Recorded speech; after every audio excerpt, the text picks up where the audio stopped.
Welcome to Larch Bonsai, and today we're going to be doing some winter work on my larch. The larch is a unique among its kind. Whilst most evergreens hold on to their needles through winter, the larch lets them go, transforming into a bare silhouette against the season's stillness. This shedding is a way of preparing for the winter, a time of rest and conservation.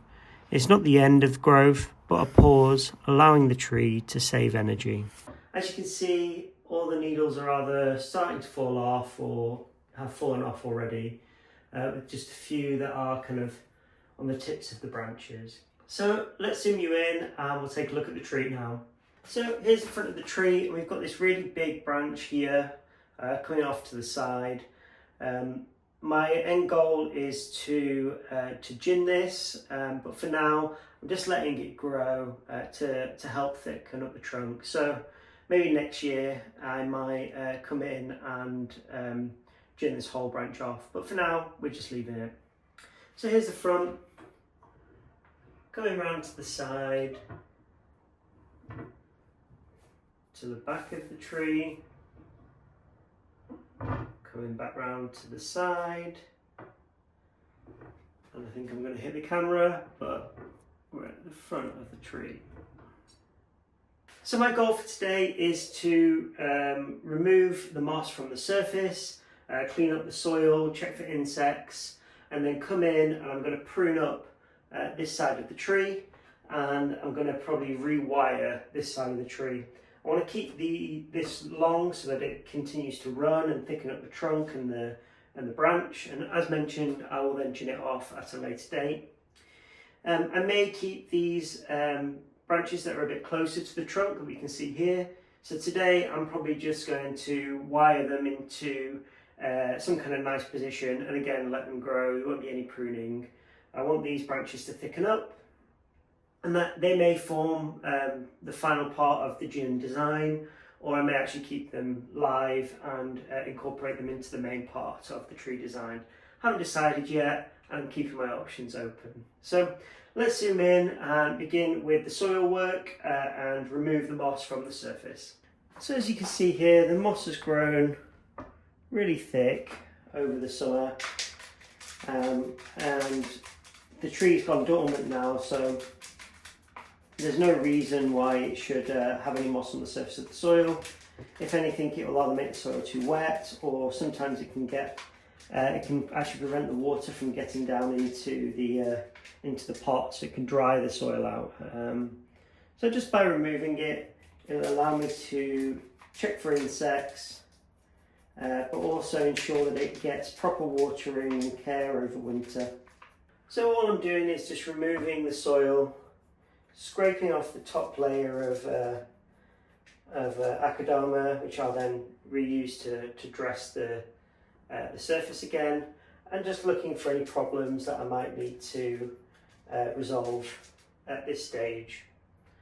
The tree's gone fully dormant now. As you can see, the needles are completely golden, which means there's no photosynthesis happening, there's no chlorophyll in the needles themselves, so they're not contributing at all to the tree in any way, and the tree's gone fully dormant. So what I can do now is put this outside under a shelf, which will just protect it from a lot of the elements, but also it'll allow me to control the water a bit better, so that we're not getting the soil's not getting too wet and it doesn't encourage root rot.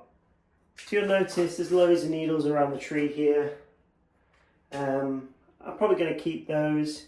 They add a lot of nutrients back into the soil, and with them being needle-like, they don't really present opportunities for insects to hibernate over winter.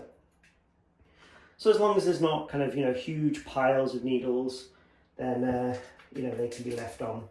If I was showing the tree, I would probably want to remove those needles unless that was part of the design. Another really important part of doing this work is to remove kind of any moss that started to grow up the trunk. You can see here we've got a little bit, because that can cause the bark to rot slightly or discolour. And then you start to get this noticeable difference between the main bark of the tree and the root base. And we don't want that, we want it to flow naturally down into the roots. So now that I've removed the moss from the soil, I'm just going to come back in with this shovel and just kind of recover some of those roots that might have been exposed from this work. It just stops everything from drying out over winter and keeps everything nice and healthy. So now that we've got the surface of the soil all cleaned up, there's a little bit of moss and needles here and there, but that's not a problem. The next phase is to begin pruning. So we're going to work on pruning up this tree here. We've got some really nice movement starting to form in the tree, so I want to come in and begin playing around with that a little bit. When we're looking at our tree, what we want to do is be pruning for interest and taper, front somewhere around there. We can see we've got some nice movement from wiring. It's going to be very much a Literati style tree, so we've created these nice smooth movements. But when we get to about here, the tree is relatively straight and relatively the same thickness. So what I'm going to do today is actually probably jim the top part of this tree and continue this branch here as the main leader. So the first thing we're going to do is just prune back some of these branches, and that will allow us to kind of see and access the tree a bit better. So you can see here on this branch here, we've got kind of a bit of movement and a bud here that's facing upwards, one that's facing inwards and another one that's facing kind of downwards. So I'm going to prune just there, and we should hopefully see a shoot begin to extend upwards and outwards there. In a similar way here, we've got kind of one out to the right, one out to the left, one out to the right. And the gap here is quite small, so I'm actually going to prune it back to here. And hopefully we should get something coming out that way. Got a duplicate branch there that I can remove. And a stub from last year. Again, with this being the front of the tree, I wanted this branch to kind of, cut in front and break up the branch line a bit, but we don't want the branch kind of cutting across the whole design. So I'm going to prune it back to this bud here and keep that nice and compact. This branch back here is quite small and weak, so I'm probably going to just leave that. And we've got some buds right back here, so we can take that branch off. And that's the first branch, all kind of pruned up. Moving round to the side, we can see we've got a whirl of branches starting to appear here, so we have to make a decision. What do we want, and what do we want to keep, and what do we want to remove? So we've got this nice branch here. We've got the branch that kind of comes out to the side and then one to the back. Now you can see these two branches are stacked almost on top of each other, so we're actually going to remove this branch entirely and favour this kind of back branch that we've got here. So I'm just going to remove it with some pruners. And now looking at the back branch, we've got a bud that we can remove, a stub that we can remove, not a bud. And there's quite a few buds forming here, so we can tip that. And this branch is a bit weak here at the back, so we're going to leave that. I think that's all fine. So looking back to the front, we've got a nice branch forming here, which I'm just going to let grow and strengthen up. And then we've got our kind of another branch at the side here. Just remove this stub.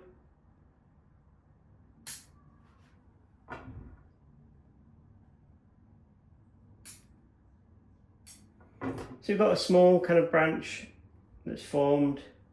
It's kind of cutting over into this area, so I'm just going to tip it back for this bud here and tip that one back for this bud there. So the next one we're going to look at is this branch here. You can see that we've got some nice buds forming close, so we can prune that tip off. And coming up the branch, we've got a bud forming here which we don't want to develop. So I'm just going to remove that. And then we've got a bud forming kind of inside here again. We don't want that to develop. A really nice bud here and a couple of nice buds there, so we can tip that branch off like that. Just going to take a stub off here. And the same with this one here. We've got some nice buds forming in the crotch there, so we can prune back. And the same to that one there. So that branch is now kind of all pruned up and looking good. So the next branch we're going to look at is this branch here. We've got actually two branches coming from one spot. We've got kind of a nice flat vertical one here and one that's kind of flowing upwards. Now, if this was lower on the tree, we would probably actually want this branch, but as you kind of go up the tree, you want your branches to go from kind of drooping like this to horizontal to kind of diagonal and then vertical the closer you get to the apex. So we actually don't want, even though it's a really nice branch, we don't want a horizontal branch there. So you can remove that. Coming up the branch, got a nice bud here forming, one to the back, one to the front, so we can just take the tip off like that. So the final branch that we're going to prune up today is this one, and this will eventually form part of our leader. So it's likely that this branch on the side here will become the leader next year. But let's kind of prune this up and get it nice and compact. So there's a stub here we can remove. Some nice buds forming here that we'd want to keep. Another stub. The thing with larches, they bifurcate quite nicely, so you don't have to worry too much about ramification with them, as long as you keep those branches nice and healthy. One coming off to the side, we can just tip off. And then we've got these branches coming out to the front. Put a dead branch there. Can tip that. Tip that. Tip that. And tip that.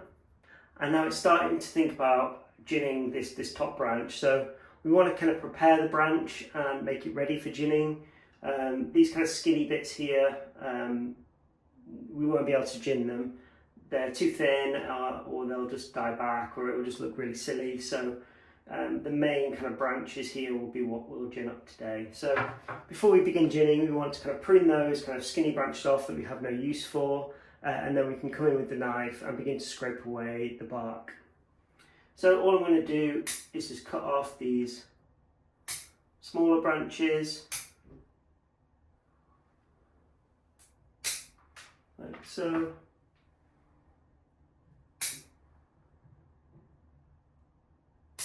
So that's now kind of all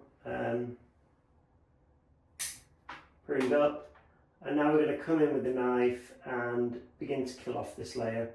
So all we want to do is kind of wring the bark.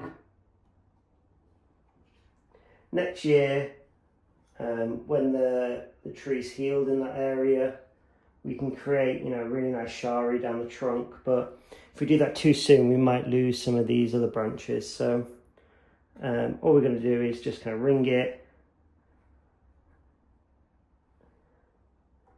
and then come back in another day and make it look a little bit more natural. It's quite common to see deadwood or gins on pines or larches and junipers like this. The trees that have needles are they often have quite strong wood, and this favours itself to when a branch dies, that wood will kind of hang around for a while. With junipers, obviously they're common in the deserts, and it's that kind of dry air that kind of preserves the branches for a bit longer. They get bleached by the sun, so you end up with these really interesting, crazy looking shapes and branch structures that have all kind of died off over hundreds of years. So just in the same way here, we're going to create some kind of gin, and then we'll bleach it with some lime sulphur, and this will make the branches slightly whiter, but also it will preserve the wood.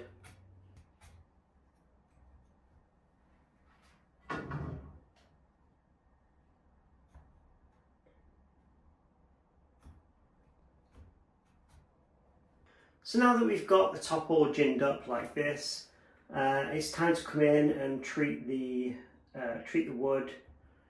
This is a good time of year to be ginning trees because all the sap has gone down into the roots, so we shouldn't see too much bleeding. And this will keep the tree nice and healthy. And over winter, it gives it the opportunity to heal and start to callus around this cut that we've made. Next year, what we'll probably do is extend that shari down the side, and it'll look really nice and natural, like the top of the tree has died off and then it started to grow again. So to treat the wood, what we want to use is something called lime sulphur. You can see the one we've got here. Often you're supposed to kind of mix lime sulphur with water so that you're not applying it too thickly, and it basically lasts a bit longer. However, with this one here, if I mixed it with water, I would end up with too much because you need such a small amount. So I just really apply it neat, or as it is, straight onto the wood. I haven't seen any issues as long as you make sure that you're not getting too much of it on the soil, which it won't really drip down. And you'll notice that it stains the wood a bright yellow. Now, as the lime sulphur dries out, it will actually begin to turn it white. If you haven't used lime sulphur before and it's your first time, prepare yourself. It smells very bad. It smells like, lime sulphur, like rotten eggs. So whenever you do it, make sure you're doing it in a really nice, well-ventilated space. The last step in this process is the wiring. As I mentioned, we've got some really nice movement here. I think ultimately all of this is going to be ginned in the future, but I'm just using it to thicken up the tree. We've got a little bit of inverse taper starting to happen, particularly in this area here. So good root work and rapidly growing the tree will help kind of smooth that out and even that out. So whilst at the moment it's a bit annoying, over time it should disappear. The reason we got this inverse taper, usually you get it because you have branches coming out and say 3 from one spot, and that causes the branch to swell. But actually in this instance I bent the tree and raffiaed it. And as the tree grew really rapidly, the raffia bound this area and kind of squeezed it so flat rather than circular, and that caused it to kind of bulge out and have this little belly that you can kind of see here. But that will go over time. It's a little bit frustrating, but You know, I really want this tree to have kind of subtle, smooth movements rather than kind of, you know, angular, contorted forms. It's much more of a Literati style that we're going for here. And then we'll have this kind of conical, you know, conical shape over time starting to form at the back. So what we're going to do now is just kind of reset this wire so that it's not biting in and it's ready for growing next year. So I'm just going to come in and remove this wire.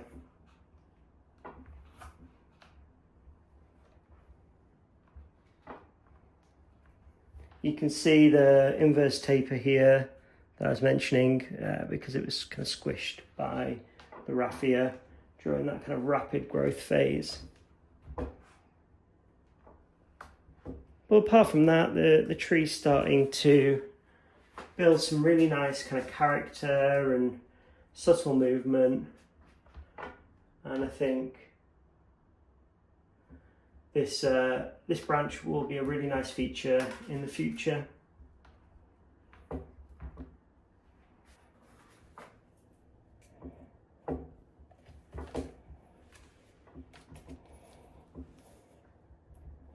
So I'm just now going to re-add the wire. You can see I've doubled up. And that will just create a really strong grip on the branch. It'll allow me to kind of make those subtle movements that I need and I'm looking for in this future Shari gin branch.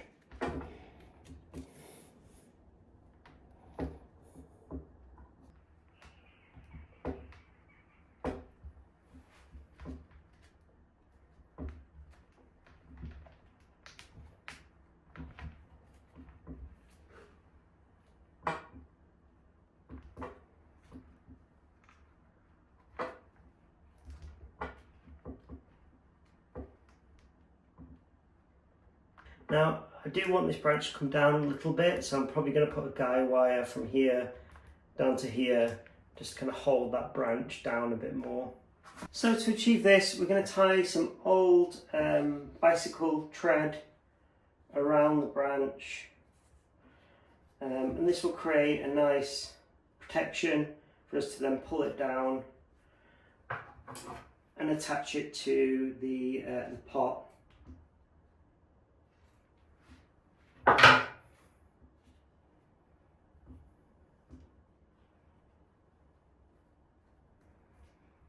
have planned to also repot this year, so tying the branch like this now gives me then the opportunity after winter, once that branch is set and we repot it, to come in, do any readjustments and then leave it to kind of set over spring. I've already cut a hole here so that I can kind of thread the wire through, and that'll allow me to anchor it down to the pot.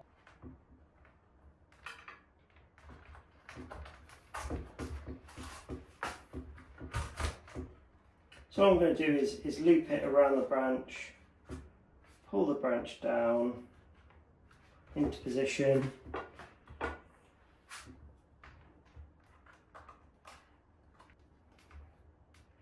somewhere around here.